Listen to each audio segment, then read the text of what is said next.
ಈಗ ನಾವು ಸಂತ ಜೂಡ್ ರವರ ದೇವಾಲಯಕ್ಕೆ ಬಂದಿದ್ದೇವೆ. ಈಗ ಒಳಗೆ ಹೋಗಿ ನೋಡೋಣ ದೇವಾಲಯ ಹೇಗಿದೆ ಅಂತ.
ನಿಮ್ಮ ಚಿತ್ತ ಸ್ವರ್ಗದಲ್ಲಿ ನೆರವೇರುವ ಪ್ರಕಾರ ಈ ಭೂಮಿಯಲ್ಲಿ ನೆರವೇರಲಿ. ನಮ್ಮ ಅನ್ನ ಆಹಾರವನ್ನು ಇದು ನಮಗೆ ನೀಡಿ, ನಮಗೆ ತಪ್ಪು ಮಾಡಿದವರನ್ನು ನಾವು ಕ್ಷಮಿಸುವ ಪ್ರಕಾರ ನಮ್ಮ ಪಾಪಗಳನ್ನು ಕ್ಷಮಿಸಿರಿ, ನಮ್ಮನ್ನು ಶೋಧನೆಗೆ ಒಳಪಡಿಸದೆ ಕೇಡುಗಳಿಂದ ನಮ್ಮನ್ನು ರಕ್ಷಿಸಿರಿ.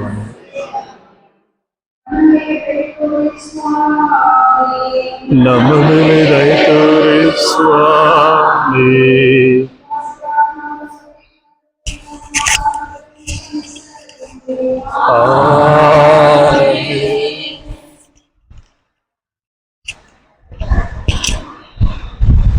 ಕುಳಿತುಕೊಳ್ಳೋಣ.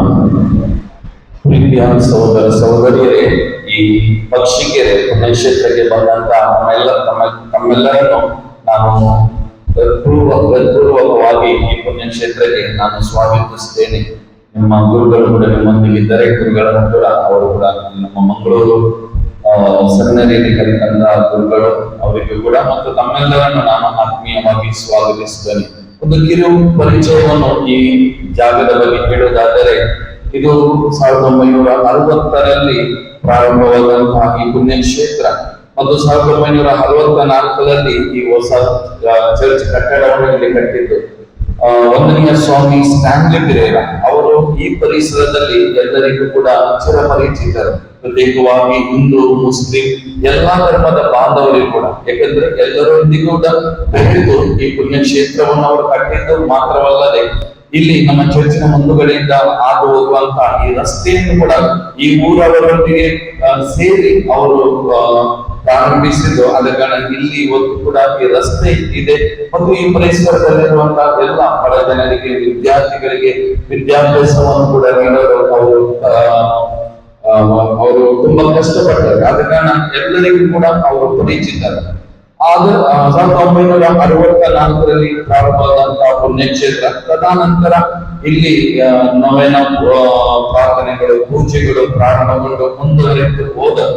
ಆದ್ರೆ ಒಂದು ಸಮಯದಲ್ಲಿ, ಒಂದು ಮಧ್ಯದಲ್ಲಿ ಕೆಲವು ವರ್ಷಗಳು ಇದು ಅಷ್ಟು ಚೆನ್ನಾಗಿ ನಡೆಯಲಿಲ್ಲ. ಆದ್ರೆ 2000 ಇಸವಿಯಿಂದ ಪುನಃ ಇಲ್ಲಿ ವಂದನೀಯ ಸ್ವಾಮಿ ಬಾಜಿರ್ ವಾಸ್ತವರು ಬಂದಂತ ಆ ಸಮಯದಿಂದ ಇಂದಿನವರೆಗೂ ಕೂಡ ಈ ಪುಣ್ಯಕ್ಷೇತ್ರದಲ್ಲಿ ನವೇನ ಮತ್ತು ಇದೆಲ್ಲ ಪ್ರಾರ್ಥನಾ ವಿಧಿಗಳು, ರಿಟ್ರೀಟ್ ಆಗೋದು ಎಲ್ಲ ಅಚ್ಚುಕಟ್ಟಾಗಿ ನೆರವೇರುತ್ತಾ ಬಂದಿವೆ. ಈಗಲೂ ಕೂಡ ಅದು ಹಾಗೇನೆ ನಡೆಯುತ್ತವೆ. ಮತ್ತು ಪ್ರತಿ ಮಂಗಳವಾರ ಇಲ್ಲಿ 8 ಗಂಟೆಗೆ ಒಂದು ಪೂಜೆ ಮತ್ತು ನವೇನ ಪ್ರಾರ್ಥನೆ ಮತ್ತು ಆರಾಧನೆ 9:30ಕ್ಕೆ ಮುಕ್ತಾಯಗೊಳ್ಳುತ್ತದೆ. ಮತ್ತು 10 ಗಂಟೆಗೆ ಇಲ್ಲಿ ಪಾಪ ನಿವೇದನ ಕ್ರಿಯೆ ನಡೆಯುತ್ತದೆ. 9-10 ಗಂಟೆ ನಂತರ ಪುನಃ 10ವರೆಗೆ ಎರಡನೇ ಪೂಜೆ, ಮಂಗಳವಾರ 10ವರೆಗೆ ಪೂಜೆ ಮತ್ತು ತದನಂತರ ನೊವೆನ ಪ್ರಾರ್ಥನೆ ಮತ್ತು 1 ಗಂಟೆ ಆರಾಧನೆ ಇಲ್ಲಿ ನೆರವೇರಿಸ್ತೇವೆ. ಮತ್ತು ಬಂದಂತ ಎಲ್ಲಾ ಭಕ್ತಾದಿಗಳಿಗೆ 12ವರೆಗೆ ಇಲ್ಲಿ ಭೋಜನವನ್ನು ಕೂಡ ನಾವು ಸಿದ್ಧಪಡಿಸುತ್ತೇವೆ ಮತ್ತು ಅದನ್ನು ಒದಗಿಸುತ್ತೇವೆ. ಪ್ರತಿ ಮಂಗಳವಾರ ಸಾಧಾರಣವಾಗಿ 300ರಿಂದ 350 ಜನರು ಈ ಎರಡನೇ ಬಲಿ ಪೂಜೆಗೆ ಇಲ್ಲಿ ಸೇರುತ್ತಾರೆ ಮತ್ತು ಎಲ್ಲಾ ವಿಧಿಗಳಲ್ಲಿ, ಪ್ರಾರ್ಥನಾ ವಿಧಿಗಳಲ್ಲಿ ಅವರು ಸೇರಿಕೊಳ್ಳುತ್ತಾರೆ. ಇದು ಪ್ರತಿ ಮಂಗಳವಾರ ನಡೆಯುವಾಗ. ಅಂತೆಯೇ ಗುರುವಾರ, ಶುಕ್ರವಾರ ಕೂಡ ಇಲ್ಲಿ ಪ್ರಾರ್ಥನಾ ವಿಧಿಗಳು ಇವೆ, ಆರಾಧನೆ ಇದೆ. ಶನಿವಾರ ಸಂಜೆ ಆದಿತ್ಯವಾರದ ಬಲಿ ಪೂಜೆ ಮತ್ತು ಆದಿತ್ಯವಾರ ಈಗ ರಜೆ ಸಮಯದಲ್ಲಿ 1 ಬಲಿ ಪೂಜೆ 8 ಗಂಟೆಗೆ, ಇಲ್ಲದಿದ್ದರೆ 2 ಬಲಿ ಪೂಜೆಗಳು ಇರುತ್ತವೆ. ಆದ್ರೆ ಇವತ್ತು ಬೆಳಿಗ್ಗೆ ಬಲಿ ಪೂಜೆ ಇರಲಿಲ್ಲ, ಏಕೆಂದರೆ ಇವತ್ತು ಸಂಜೆ 4 ಗಂಟೆಗೆ ಪೂಜೆ ಮತ್ತು ಶಿಲುಬೆಯ ಹಾದಿಯನ್ನು ನಾವು ಈ ಪರಿಸರದಲ್ಲಿ ಚರ್ಚಿನ ಒಂದು ರೌಂಡ್ ಆಗಿ ನಡೆಸುತ್ತೇವೆ. ಅದು ಇವತ್ತು ಸಂಜೆ. ಮತ್ತು ಇಲ್ಲಿ ಸೇವೆ ನೀಡಿದಂತ ವಂದನೀಯ ಸ್ವಾಮಿ ಸ್ಟ್ಯಾನ್ಲಿ ಪಿರೇರಾ ಅವರು ಅನಂತ ವರ್ಷಗಳ ಹಿಂದೆ ಅವರು ತೀರ್ಕೊಂಡರು. ಅವರ ಶರೀರವನ್ನು ಇಲ್ಲಿ ನಮ್ಮ ಚರ್ಚಿನ ಮುಂದಕ್ಕೆ ಅವರ ಒಂದು ಆಸೆ ಇತ್ತು, ಅವರಿಗೆ ಇಲ್ಲೇ ಕೂಡಬೇಕಾಗಿ. ಆದ ಕಾರಣ ಚರ್ಚಿನ ಮುಂದೆ ಅದು ಶ್ರೈನ್ ಉಂಟು, ಅಲ್ಲಿ ಕೆಳಗೆ ಹೋದರೆ ಅಲ್ಲಿ ಒಂದು ಪ್ರಾರ್ಥನಾ ಸ್ಥಳ ಉಂಟು, ಅಲ್ಲಿ ಅವರ ಅಂತ್ಯಕ್ರಿಯೆಯನ್ನು ನೆರವೇರಿಸಿ ಅವರ ಸಮಾಧಿ ಕೂಡ ಅಲ್ಲಿ ಇದೆ, ಅಲ್ಲಿ ಕೂಡ ಜನರು ಬಂದು ಪ್ರಾರ್ಥಿಸುತ್ತಾರೆ. ಕೆಲವು ಇದು ನಮ್ಮ ಈ ಚರ್ಚಿನ ಇನ್ನೊಂದು ಬದಿಯಲ್ಲಿ ನೀವೀಗ ಹೋದಂತ ಅಲ್ಲಿ ಚಾಪಲ್ ಒಂದು ಇದೆ, ಅಲ್ಲಿ ಮುಂಚೆ ಆರಾಧನಾ ಚಾಪಲ್ ಅಂತ ಇತ್ತು, ಆದರೆ ತದನಂತರ ಅದು ಕ್ಲೋಸ್ ಮಾಡಿದೆ, ಯಾಕಂದ್ರೆ ಅಷ್ಟು ಜನರು ದಿನದ ಮಧ್ಯದಲ್ಲಿ ಯಾರು ಇರ್ತಿರ್ಲಿಲ್ಲ, ಅದಕ್ಕೋಸ್ಕರ. ಆದರೆ ಕೆಲವು 2 ತಿಂಗಳುಗಳ ಹಿಂದೆ ಫೆಬ್ರವರಿ 21ರಂದು ನಾವು ಬೆಂಚಮಿದ್ದ ಯೇಸು ಸ್ವಾಮಿಯ ಶಿಲುಬೆಯ ಒಂದು ರಿಲೀಕ್ ಅಂತ ಹೇಳ್ತಾರೆ, ಅದನ್ನು ತಂದು ಅಲ್ಲಿ ಪ್ರತಿಷ್ಠಾಪಿಸಿದ್ದೇವೆ. ಈಗ ಪ್ರತಿ ಶುಕ್ರವಾರ ನಾವು ಅಲ್ಲಿ ಆ ಪ್ರಾರ್ಥನೆಯನ್ನು ನೆರವೇರಿಸ್ತಾ ಇದ್ದೇವೆ. ಅಲ್ಲಿ ಆ ರಿಲೀಕ್ ಎದ್ದು ಪ್ರಾರ್ಥನೆಯನ್ನು ನೆರವೇರಿಸ್ತೇವೆ. ಅದು ಅಲ್ಲಿ ಕೂಡ ಪ್ರಾರ್ಥನೆ ಮಾಡ್ತಾರೆ ಜನ ಬಂದು. ಇದು ಇಲ್ಲಿ ನಡೆಯುವಂತಹ ಪ್ರಾರ್ಥನಾ ವಿಧಿಯ ಬಗ್ಗೆ. ಮತ್ತು ಇಲ್ಲಿ ಆಶ್ರಯ ಬಿಲ್ಡಿಂಗ್ ಇದ್ದು, ಅದರಲ್ಲಿ ಮುಂಚೆ ವಿವಿಧ ಸ್ಥಳಗಳಿಂದ ಮಕ್ಕಳು ಬರ್ತಿದ್ರು, ಎಲ್ಲಿ ನಿಂತು ವಿದ್ಯಾಭ್ಯಾಸವನ್ನು ಮಾಡುತ್ತಿದ್ದರು. ಆದ್ರೆ ಕೆಲವು ವರ್ಷಗಳ ಹಿಂದೆ ಅದು ಕ್ಲೋಸ್ ಆಗಿದೆ. ಈಗ LKG, UKG ಮತ್ತು ನರ್ಸರಿ ಇದೆ. ಮತ್ತು ಹಿಂದೆ ಈ ಚರ್ಚಿನ ಫಾದರ್ಗಳ ಮನೆ ಇದೆ, ಅದರ ಹಿಂದೆ ತೋಟ ಇದೆ. ಆ ತೋಟದ ಆಚೆ ಬದಿಯಲ್ಲಿ ಸೈಂಟ್ ಜೂಡ್ ಇಂಗ್ಲಿಷ್ ಮೀಡಿಯಂ ಶಾಲೆ, 1st ಸ್ಟ್ಯಾಂಡರ್ಡ್ ಇಂದ 10th ಸ್ಟ್ಯಾಂಡರ್ಡ್ ವರೆಗೆ ಶಾಲೆ ಕೂಡ ಇದೆ. ಇದು ಚರ್ಚಿನ ಆ ಬದಿಯಲ್ಲಿ ಮಿನಿ ವಾಲ್ ಮತ್ತು ಟಾಯ್ಲೆಟ್ ಎಲ್ಲ ಇಲ್ಲಿ ಇವೆ. ಪ್ರತಿ ಮಂಗಳವಾರ ನಾವು ಅಡುಗೆಯನ್ನು ಕೂಡ ಇಲ್ಲಿ, ಅಡುಗೆ ಕೋಣೆ ಕೂಡ ಇದೆ, ಇಲ್ಲಿ ಸಿದ್ಧಪಡಿಸಿ ಇಲ್ಲಿ ಅಡುಗೆಯನ್ನು ನಾವು ಒದಗಿಸ್ತೇವೆ. ಮತ್ತು ಗೋಲ್ಡನ್ ಜೂಬ್ಲಿ ಮೆಮೋರಿಯಲ್ ಹಾಲ್ ಕೂಡ ದೊಡ್ಡದಿದೆ. ಇದು ಈ ಪರಿಸರದ ಈಗಿನ ಜಾಗದ ಒಂದು ಸಣ್ಣ ವಿವರಣೆಯನ್ನು ನಾನು ನಿಮಗೆ ನೀಡಿದ್ದೇನೆ. ನೀವು ಎಲ್ಲ ಸ್ಥಳಗಳಿಗೆ ಭೇಟಿ ಕೊಟ್ಟು ಈ ಚರ್ಚಲ್ಲಿ ಕೂಡ ಪ್ರಾರ್ಥಿಸಬಹುದು. ಏಕೆಂದರೆ ಈ ಜುಬಿಲಿ ವರ್ಷ ನಮ್ಮ ಪುಣ್ಯಕ್ಷೇತ್ರವನ್ನು ನಮ್ಮ ಕೇಂದ್ರದ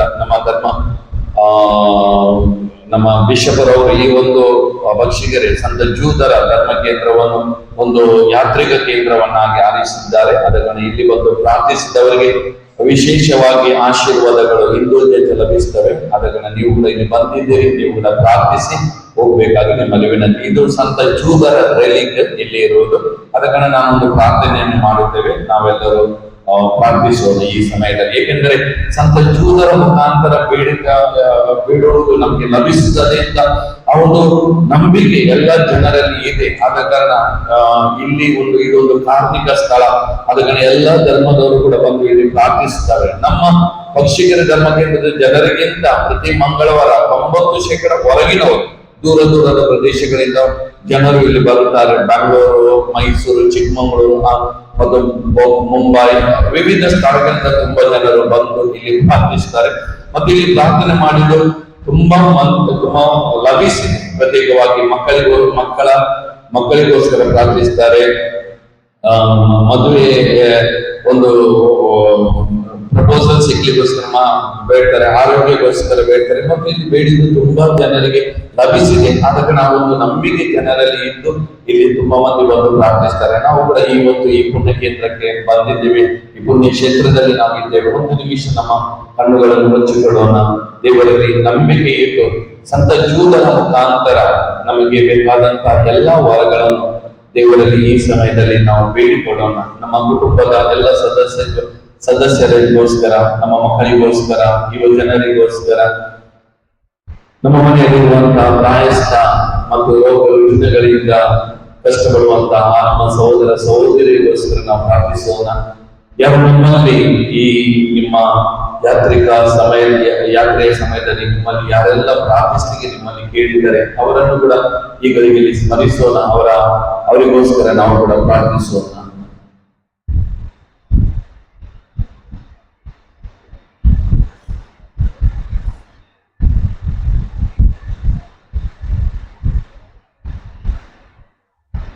ಪ್ರಾರ್ಥಿಸೋಣ. ಪ್ರಭು ಕ್ರಿಸ್ತರೇ, ಸಂತ ಜೂದರು ನಿಮ್ಮ ಕುಟುಂಬದ ಒಬ್ಬ ಸದಸ್ಯರು, ಅಂತೆ ನಿಮ್ಮ ಶಿಷ್ಯರು ನಿಮ್ಮನ್ನು ಅವರು ಹಿಂಬಾಲಿಸಿದರು. ಇಂದು ಅವರ ಮುಖಾಂತರ ನಾವು ಪ್ರಾರ್ಥಿಸಿದ್ದು ಎಲ್ಲ ನಮಗೆ ಲಭಿಸುತ್ತದೆ. ಅಸಾಧ್ಯವನ್ನು ಸಾಧ್ಯವನ್ನಾಗಿಸುವ ಸಂತರು ಎಂಬ ಹೆಗ್ಗಳಿಕೆಯನ್ನು ಅವರು ಪಡೆದುಕೊಂಡಿದ್ದಾರೆ. ಆದ ಕಾರಣ ಈ ಗಳಿಗೆಯಲ್ಲಿ ಈ ಪುಣ್ಯಕ್ಷೇತ್ರದಲ್ಲಿ ನೆರವೇರುವ ಈ ಸಹೋದರ ಸಹೋದರಿಯರು ಸಂತ ಜೂದನ ಮುಖಾಂತರ ಪ್ರಾರ್ಥಿಸುವಂತ ಎಲ್ಲ ವರಗಳನ್ನು ಆಲಿಸಿರಿ. ಅವರಿಗೆ ಬೇಕಾದಂತಹ ಎಲ್ಲ ಆಯುರಾರೋಗ್ಯವನ್ನು, ನೆಮ್ಮದಿಯನ್ನು, ಶಾಂತಿಯನ್ನು, ವರಗಳನ್ನು ಅವರ ಜೀವನದಲ್ಲಿ ಲಭಿಸಿರಿ. ಅವರ ಜೀವನದಲ್ಲಿ ನಿಮ್ಮ ಅದ್ಭುತಗಳು ನಡೆಯಲಿ. ಈ ಪವಿತ್ರ ಪುಣ್ಯಕ್ಷೇತ್ರಕ್ಕೆ ಭೇಟಿ ನೀಡಿದಂತಹ ಎಲ್ಲ ಈ ಸಹೋದರ ಸಹೋದರಿಯರು ಅರಸಿರಿ. ಸದಾ ಅವರೊಂದಿಗೆ ಇದ್ದು ಅವರ ಜೀವನವನ್ನು ಕಾಪಾಡಿರಿ. ಬೇಕಾದಂತ ಎಲ್ಲ ಆಶೀರ್ವಾದಗಳನ್ನು ಅವರಿಗೆ ಮತ್ತು ಅವರ ಕುಟುಂಬದ ಎಲ್ಲ ಸದಸ್ಯರಿಗೆ ಲಭಿಸಿರಿ. ಈ ಯಾತ್ರೆಯ ಸಮಯದಲ್ಲಿ ಅವರೊಂದಿಗೆ ಇದ್ದು ಅವರನ್ನು ಕಾಪಾಡಿರಿ ಮತ್ತು ಎಲ್ಲ ನೆಮ್ಮದಿಯನ್ನು ಅವರಿಗೆ ಕರುಣಿಸಿರಿ. ಅವರ ಜೀವನದಲ್ಲಿ ಅದ್ಭುತಗಳು ನೆರವೇರಲಿ ಮತ್ತು ಅವರು ಸದಾ ನೆಮ್ಮದಿ ಸಂತೋಷದಿಂದ ಬಾಳಲು ಅವರನ್ನು ಅರಸಿರಿ. ಸಂತ ಜೂದರ ಈ ರಿಲಿಕ್ಕಿದ್ದು ಆಶೀರ್ವಾದವನ್ನು ಪಡೆಯೋಣ. ಸರ್ವಶಕ್ತ ದೇವರು ತಮ್ಮೆಲ್ಲರನ್ನು ಆಶೀರ್ವದಿಸಲಿ. ತಮ್ಮ ಮುಂದೆ ಇದ್ದು ನಿಮಗೆ ದಾರಿಯಾಗಲಿ. ನಿಮ್ಮ ಹಿಂದೆ ಇದ್ದು ನಿಮ್ಮ ಕಾವಲಾಗಿರಲಿ. ನಿಮ್ಮ ಎಡಪದದಲ್ಲಿ ಇದ್ದು ಸದಾ ನಮ್ಮನ್ನು ರಕ್ಷಿಸಲಿ ಮತ್ತು ಅದು ಆ ದೇವರು ಸಂತ ಜೂದರ ಮುಖಾಂತರ ತಮ್ಮೆಲ್ಲರನ್ನು ಆಶೀರ್ವದಿಸಲಿ. ಪಿತನ, ಸುತನ ಮತ್ತು ಪವಿತ್ರಾತ್ಮನ ನಾಮದಲ್ಲಿ. ಎಲ್ಲರಿಗೂ ಧನ್ಯವಾದಗಳು. ನಿಮ್ಮ ಯಾತ್ರೆ ಒಳ್ಳೆಯದಾಗಿ ಮುನ್ನಡೆಯಲಿ. ದೇವರು ನಿಮ್ಮನ್ನು ಸದಾ ಕಾಪಾಡಲಿ, ಆಶೀರ್ವಾದಿಸಲಿ ಎಂದು ನಾನು ಬೇಡಿಕೊಳ್ಳುತ್ತೇನೆ. ತಮಗೆಲ್ಲರಿಗೂ ನಾನು ಶುಭವನ್ನು ಕೋರುತ್ತೇನೆ, ಶುಭವನ್ನು ಬೇಡುತ್ತೇನೆ. ಎಂದು ಪಕ್ಷಿಕರ ಸೆರೆಯಿರುವ ಈ ದೇವಾಲಯಕ್ಕೆ ನಾವು ಆಗಮಿಸುತ್ತಾರೆ. ಮುಖ್ಯವಾಗಿ ಈ ಚರ್ಚಿನಲ್ಲಿ ನಮಗೋಸ್ಕರ ಇಷ್ಟು ಒಳ್ಳೆಯ ಸ್ವಾಗತ ನೀಡಿದ ವಿಚಾರಗಳಿಗೆ ಕರ್ತವ್ಯ. ಪ್ರತ್ಯೇಕವಾಗಿ ಶಾಂತಕುಮಾರ್ ಅವರು ಒಳ್ಳೆಯ ರೀತಿಯಲ್ಲಿ ವಾಪಸ್ ಮಾಡಿ ಚರ್ಚಿಸುವುದಾಗಿ ಸಿದ್ಧಪಡಿಸಿದರು.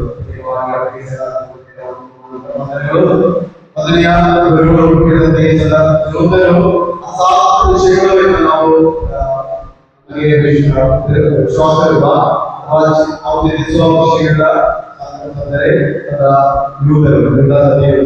ಪ್ರತ್ಯೇಕವಾಗಿ ನಮ್ಮ ಜೀವನದಲ್ಲಿ ಅಸಾಧ್ಯ ನಾವು ಪರಿಗಣಿಸುವ ವಿಷಯಗೋಸ್ಕರ ದೇವಾಲಯ ರಚನಾ ಚರಿತ್ರೆಯನ್ನು ತಿಳಿಸಿಕೊಂಡು ನಮ್ಮ